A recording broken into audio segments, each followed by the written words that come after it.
ইরানের হামলায় বিপর্যস্ত হয়ে পড়েছে ইসরায়েলের আকাশ প্রতিরক্ষা ব্যবস্থা আয়রন ডোম। গত দুদিনে ইসরায়েলের রাজধানী তেল আবিব সহ কয়েকটি শহরে ইরানের ক্ষেপণাস্ত্র হামলায় নিহত বেড়ে দাঁড়িয়েছে 10 জনের, আহত হয়েছে অন্তত 200 জন।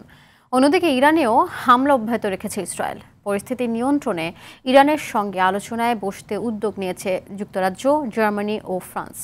এদিকে ইরানের সমর্থনে তেল আবিবে ক্ষেপণাস্ত্র হামলা চালিয়েছে ইয়েমেনের হুতি গোষ্ঠী। দেখুন সামদানি প্রত্যয়ের রিপোর্ট। বিশ্বযুদ্ধের অশনি সংকেত নিয়ে ক্রমেই উত্তপ্ত হয়ে উঠছে মধ্যপ্রাচ্য। ইরান ও ইসরায়েলের হামলা পাল্টা হামলায় দুপক্ষেরই বেড়ে চলছে হতাহতের সংখ্যা, দানা বাঁধছে বড় যুদ্ধের আশঙ্কা।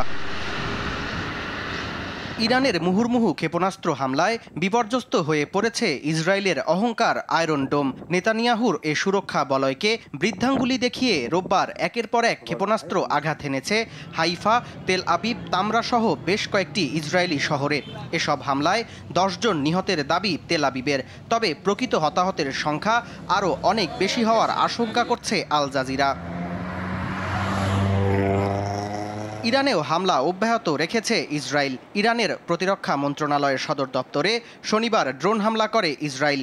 অন্যদিকে দেশটির পূর্ব আজারবাইজান প্রদেশে হামলায় নিহত হয়েছে অন্তত 31 জন।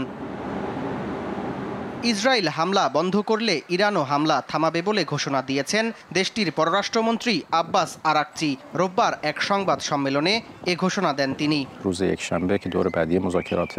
এটা স্পষ্ট যে ইসরায়েল চায় না আমাদের সঙ্গে যুক্তরাষ্ট্রের একটি কূটনৈতিক সমঝোতা হোক। তাদের উচিত শিক্ষা দেওয়া হচ্ছে। তবে আমরা বলবো তারা থামলে আমরাও থামবো। সংকটময় এই যুদ্ধ পরিস্থিতিতে ইরানের সঙ্গে আলোচনার মাধ্যমে মধ্যপ্রাচ্যের উত্তেজনা প্রশমনে উদ্যোগ নিতে প্রস্তুত জার্মানি, ফ্রান্স ও যুক্তরাজ্য। রয়টার্সকে এ তথ্য জানান জার্মান পররাষ্ট্রমন্ত্রী জোহান ওয়াডেফুল। এদিকে ইরানের সঙ্গে সংহতি জানিয়ে রোববার ইসরায়েলে হাইপারসনিক ক্ষেপণাস্ত্র হামলা করেছে ইয়েমেনের সশস্ত্র গোষ্ঠী হুতি। তবে এসব ক্ষেপণাস্ত্র আকাশেই ধ্বংস করার দাবি তেল আবিবের।